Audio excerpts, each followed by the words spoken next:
Battery Bill. Battery Bill. For cameras, computers, cars, or scooters. For trucks, boats, jet skis, remotes. Battery Bill. Battery Bill.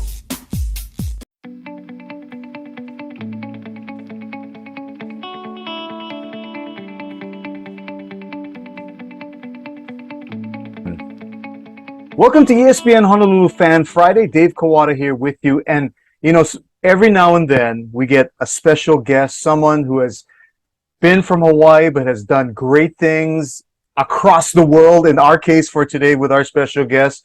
And me being just a diehard Olympics fan, this is a special treat because we have the 2008 gold medalist in the decathlon, Bryan Clay, joining us. So basically, I'm going to introduce you and we're going to have a chat with the greatest athlete of the world back in 2008. Bryan Clay joining us here today. And Bryan, first of all, thanks for taking some time. I know you got a very busy schedule. I appreciate your time. Yeah, no problem. I appreciate you having me on. Well, we're going to talk about a lot of things because you're coming to Honolulu this weekend and there's some stuff coming up even going into next week. We'll get to that part. But, you're in Seattle right now before you travel over here. And it's been a while since that 2008 Olympics when you won the gold medal for the decathlon. Just catch us up a little bit. How have you been the past so many years? Yeah, so it's been great. I've been helping raise my family with my wife, and that's been fun. I've got a senior this year in high school, which is kind of us entering into a new phase of parenthood. But everything's been well. I jumped into the entrepreneurial world. I've started a couple businesses. Still working some of those businesses now. You can see the big frog behind me. That's one of my businesses.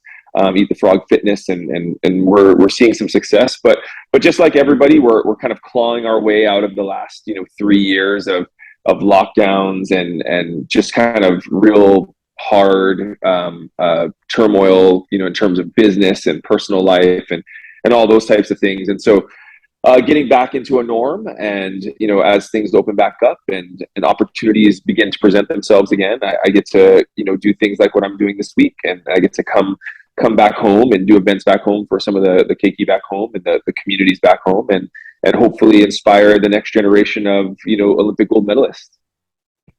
I'm going to just really dig into Olympics in a moment, but before I get all fan crazy about that kind of stuff, obviously being from Hawaii and have done such great things you do, there's always kind of this, I guess, demand, if you will, like, hey, Bryan, when you coming? When you coming back so we can do this or that? How often do you get back to the islands?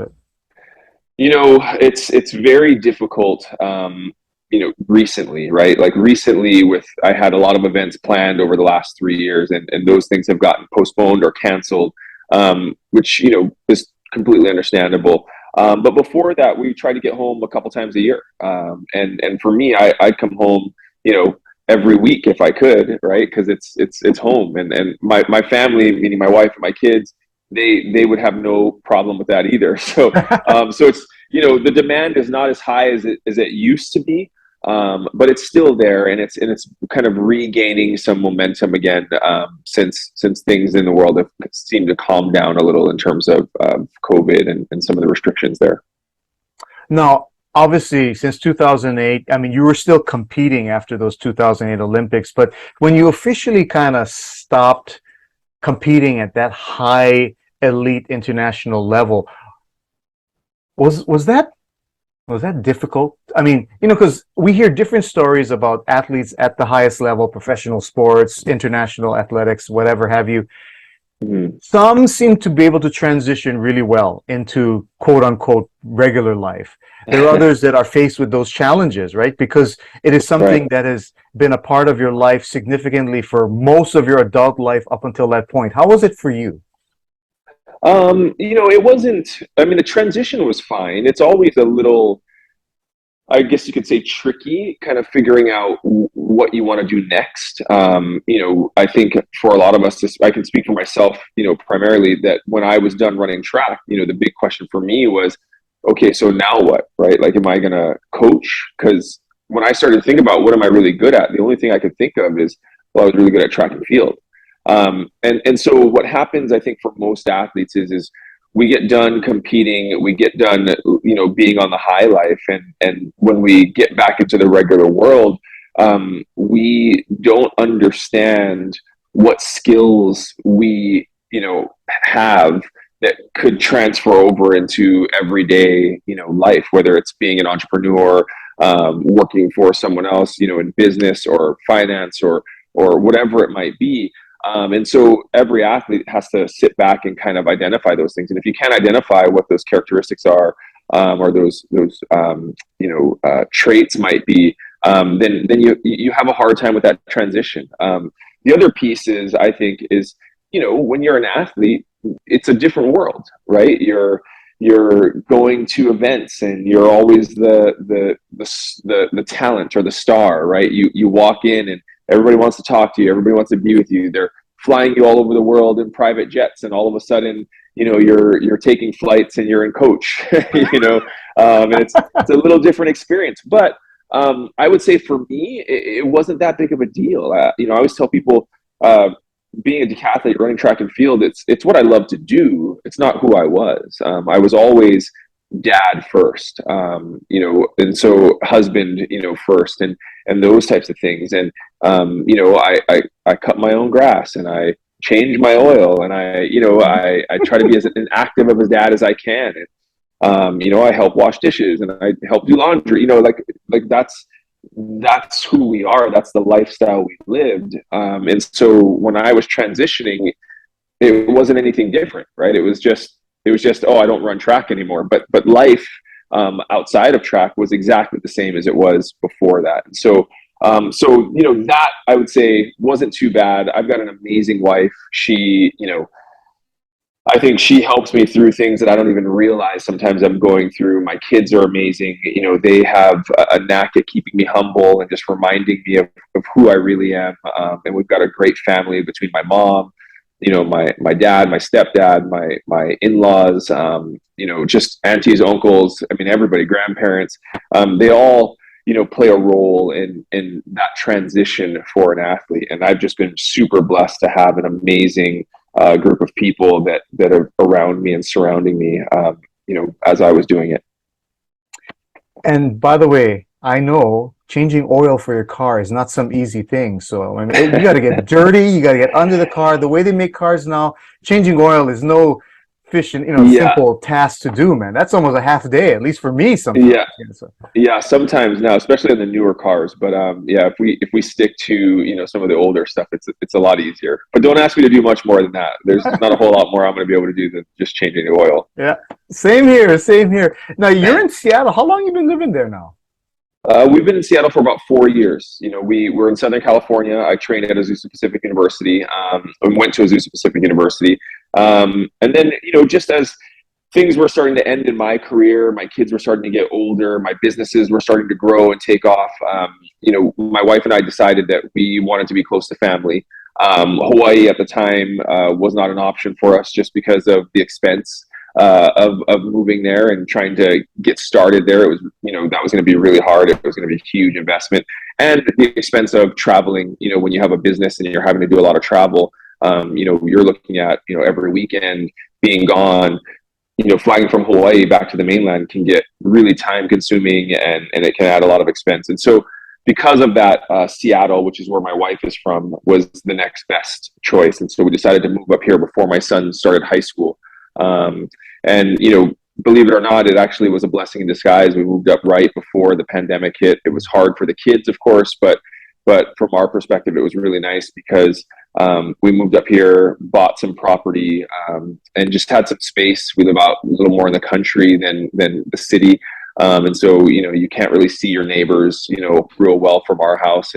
And we live on a creek, and we've got a lower field and all that. So when the pandemic hit and things were getting locked down, from a personal and family standpoint, we were able to be outside, to be on our property, to have fires and barbecues and go down and play in the creek and, take the dog on. I mean, we were able to do all that stuff on our property, which was really amazing.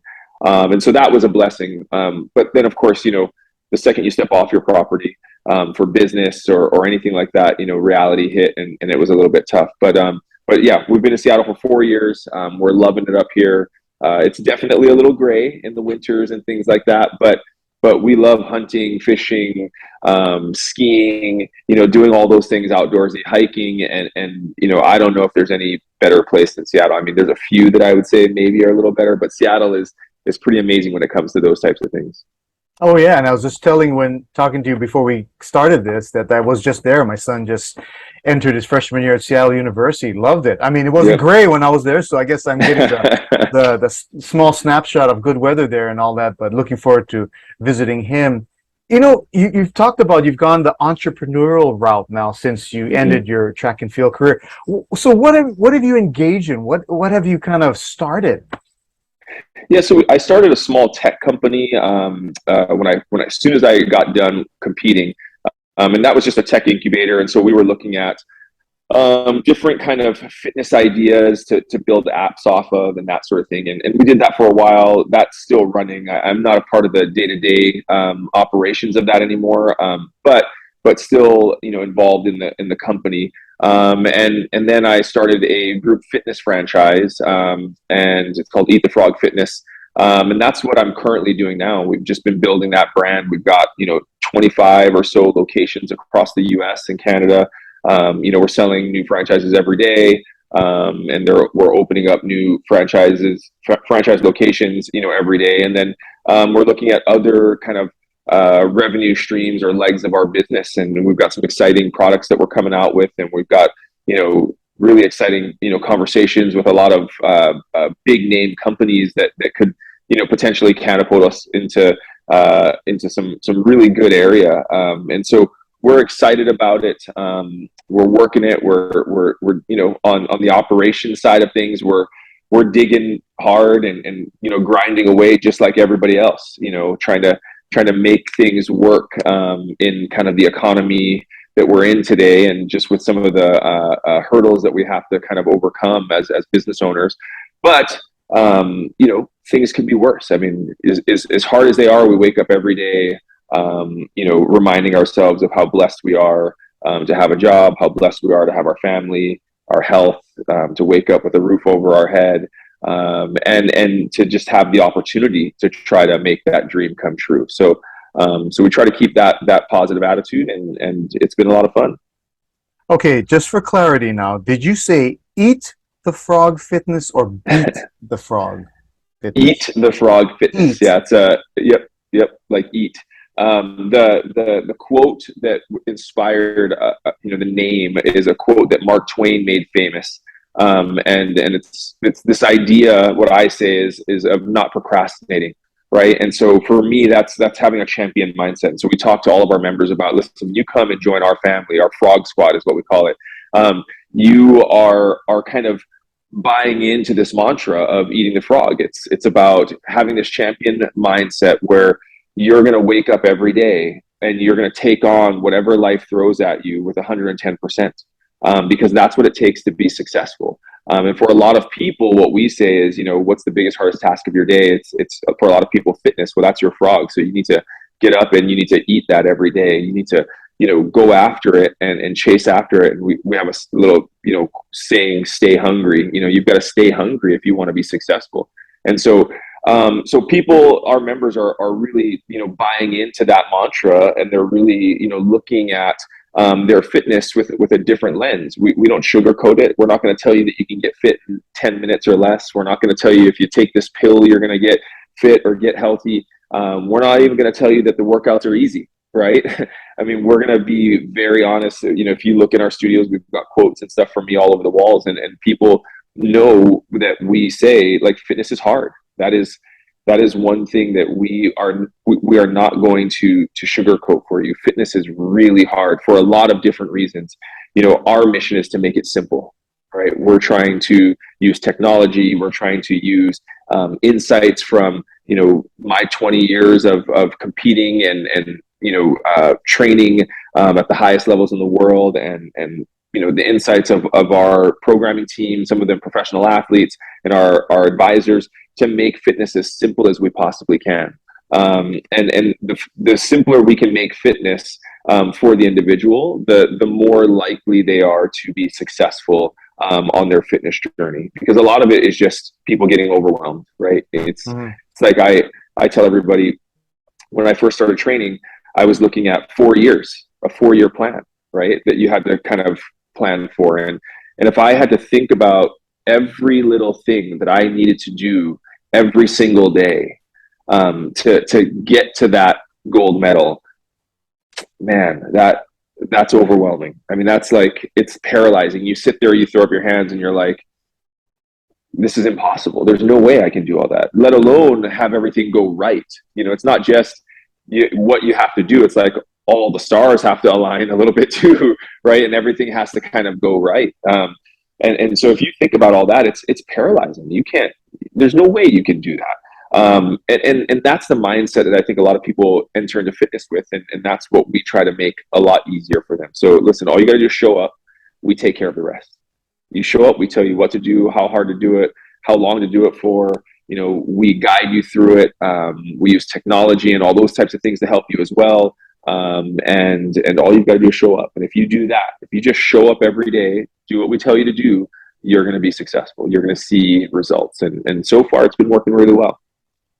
Well, if there's any great role model to kind of drive you into not only facing the challenge of fitness, that it is hard and you got to bust your collie for it. I mean, that would be you. Yeah. I mean, the decathlon event is by far to be arguably one of the hardest sport disciplines to be a part of. Okay, I'm going to go fandom here a little bit with the Olympics. So,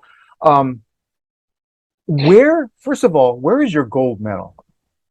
Well, right now, because I'm getting ready to come home, it's sitting on the kitchen counter in a little Oakley sunglass bag, which I usually just wrap it up and put them in there, and then I'll throw it in my backpack and bring it when I come home.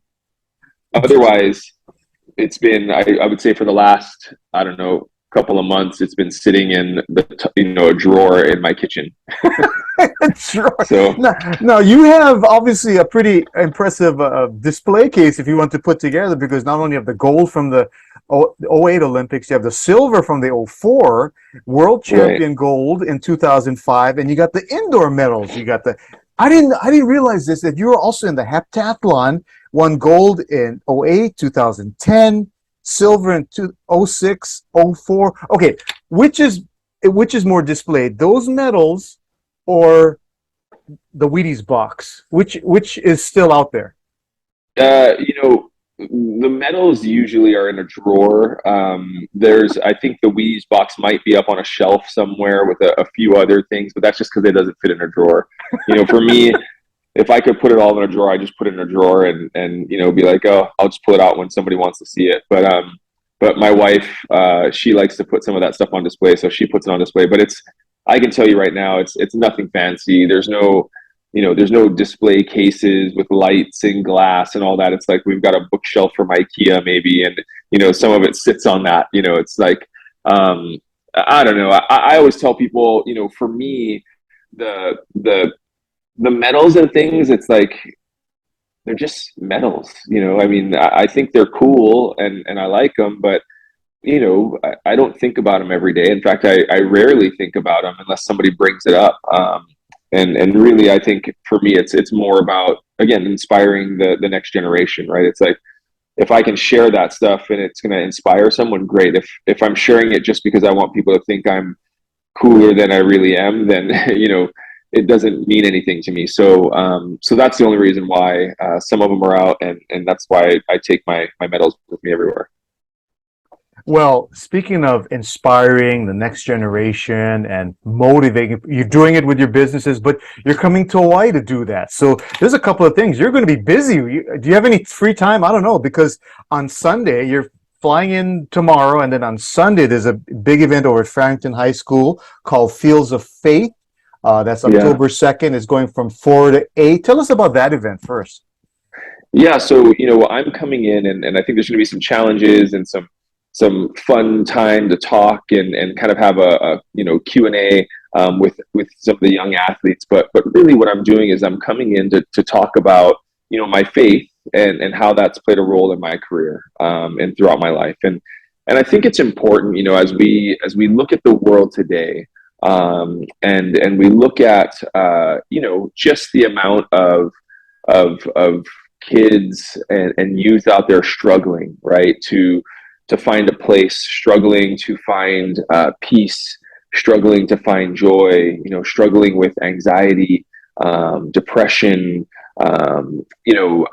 feeling loved. I mean, all of those things. I think it's important to kind of share what has worked for others, for me, and so that's really what I'm looking to do. I'm looking to come back and talk to these kids and not tell them that they have to do it any specific way, but to just share what's worked for me in my life. And if that's something that they find interesting and they want to kind of jump into and be a part of, then there's going to be people and organizations there that they can jump into and really find the same resources and the same kind of mentorship and guidance and those types of things that I had when I was growing up. And I'll be real honest with you. For me, growing up, I mean, everybody knows I was, I don't know if you could say I was a Kolohe kid, but that was probably mildly putting it, right? Like I wasn't a good kid. I made a lot of bad decisions and made life difficult on my parents and on my teachers and my family and those types of things. But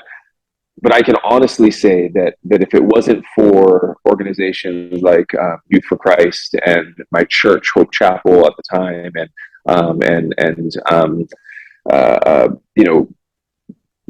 kind of middle school pastors that high school pastors that really took an interest in me and kind of got involved in my life, I would not be where I am today. There's just no way. So it's so important for us to realize the impact that we can have just by being there, right? Not by having all the answers, but just by being there and sharing, with these young people. And so that's what we're looking to do at the Field of Faith event. Hopefully kids will come out and hang out and have fun and compete and do all those fun things, but also come to find how I made it, how others have made it, and what we're doing in our lives to help us get to the places that we've gotten to. Yeah, so that's this Sunday, October 2nd, Fields of Faith. It'll be at Farrington High School from 4 to 8 p.m. You want more information, go to fcahawaii.org. And then you might have a little time after that. And then on Thursday, October 6th, you spoke about Youth for Christ. You'll be the keynote speaker at their 75th anniversary fundraiser. So that's going to be even exciting too. Yeah, that's going to be a lot of fun. Again, it's not just about inspiring the youth, right? I mean, that's part of it. That's one leg of it. But it's also about helping people in this busy time, in this busy world, where, you're dealing with pandemics, you're dealing with, your business, you're dealing with travel, you're dealing with family, you're dealing with your own kids in your own life or whatever it might be. But you've got all these things that are pulling you in a million different directions. And I get that. I think I get that as well or better than most, right? But at the same time, I want to make sure that I inspire people like me and just people in general to again understand the impact that they can have on a young person's life. We, I think, have lost a lot of the sit down at the dinner table with mom and dad and brothers and sisters and talk through our day, where parents used to be the place where kids went to get advice. If somebody was making fun of them at school, their parents would find out through conversation at dinner time, and they could walk them through that, and they could help them, and they could give them advice, and they could, reinstill, truth to them about how much they are loved and how much, that what those things where people are saying aren't really true and all those types of things. When kids were looking at, breakups with boyfriends or girlfriends or whatever it might be, like, parents could help with those types of things. And in this busy culture, I think we've lost a lot of those times. We've got, and I'm just as much of I'm just as bad at this as anybody, but it's like, as a parent, we've got kids who have homework and they've got sports, and that's every night of the week. And, then they come home and they're, if they're not doing homework, then they're, watching TV, or they're on their phones, texting with their friends, or doing TikToks, or, whatever. And it just every waking second of our day, including my own, is filled with something And if we're not intentional about it, then we don't ever get that time. And so I just want people to understand, adults to understand that, you never know what somebody's story is. You never know what their family history is like, or the support that they have at home or through extended, ohana and stuff. But I don't ever kind of minimize or underestimate like what one conversation that you can have that could potentially set somebody's life on a different path. It happened for me. I'm real, like, I would say I'm real proof of what that can do. And there are stories of people from Hawaii, kids from Hawaii all over, who are doing amazing things right now. And I guarantee you, I've had the opportunity to talk to some of them, but I guarantee you, if you sit down and you talk to them, they'll all tell you they didn't get there alone. They got there because of people in their life that were willing to step in. When you're a kid from a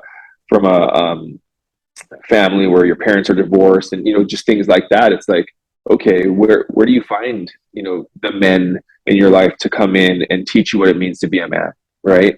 If your mom's not there, as a daughter or as a son, where do you find the women that will step in to teach you how to be a woman, or a man, right? I mean, those are the things that I think we don't always realize. We can step up and be and play a role for some youth out there that may not have it. Oh, amazing stuff. We can just record what you just said and then play that at the event as kind of a prelude as people are coming in. But the event, again, is the Running the Race, Leaving a Legacy. It's the 75th anniversary fundraiser for Youth for Christ. That'll be on Thursday, October 6th at the Kahala Hotel, 5:30 to 8:30. You can go to yfchi.org if you want to register, get a ticket, and listen to Bryan Clay. Also, I believe Kevin Asano is going to be a part of it too. So two Olympians are going to be a part of it. Yeah. Wow, that is exciting. Oh, wow. I always say, I don't know if people realize, I don't know what the numbers are, but it's pretty amazing what a small state like Hawaii is able to produce in terms of athletes. And I always wish that we could find a way to get athletes together. I've talked to a lot of people about it, but I would love to find a way to get athletes together and to figure out how we can help the young kids from Hawaii actually realize the blessing that they have to grow up in Hawaii. It's, beyond just it being a beautiful place. I mean, you don't realize, like, you've got the best weather, of any state to compete. I mean, you can compete in sports year round, indoor, outdoor, whatever you want. You've got, I always say it's God's playground, right? You've got trail running, you've got surfing, you've got swimming, you've got, track. I mean, you've got football, you've got golf. I mean, seriously, you have access to everything, and it's just right there at your fingertips within a 30-minute drive, max, sometimes. And so it's like, man, if we could just find a way to get these kids, to understand that what we've seen, in terms of athletes coming out of Hawaii is nothing compared to what we could actually have, the potential that we have as a population, as a state, to really produce, I think, more professional athletes per capita than any other state in the country. And I think that would be really cool. But it's, it requires somebody making that a priority, just like anything in life. It requires funding, and finding the proper funding for it. But I think it's doable. And I think it would be a lot of fun. And creating, I always had this dream of making Hawaii, I say God's playground, but really the playground for the world, right?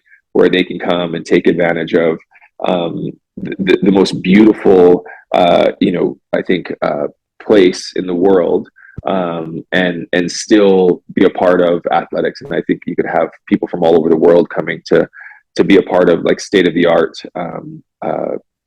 facilities and treatments and competitions, while not just, recovering, physically and training physically, but also recovering and training mentally and emotionally and spiritually, being able to come and just recoup and get ready to go out and take on the world again. So one day we'll see. Absolutely. That's a great vision. You know, first of all, I just want to say thank you again for taking the time. We look forward to seeing you back home with the events coming up. So glad that you're still so connected down here and really being the motivator and trying to be the motivator for the next generation. But I am privileged to be able to tell the person I've always at parties and when I talk about Olympics and who's the greatest Olympic athlete out of Hawaii, I always say it's Bryan Clay. But when you're a Olympian, multi-medal winner, especially in the sport that you're in, I've always said it's Bryan Clay, the greatest Olympic athlete to come out of Hawaii. So it's been a great treat for me. Thank you. Thank you again for taking some time to be a part of this. No problem. Thank you for having me, and thank you for all the kind words. I really appreciate it. All right. We'll see you in Hawaii. Thanks, Brad.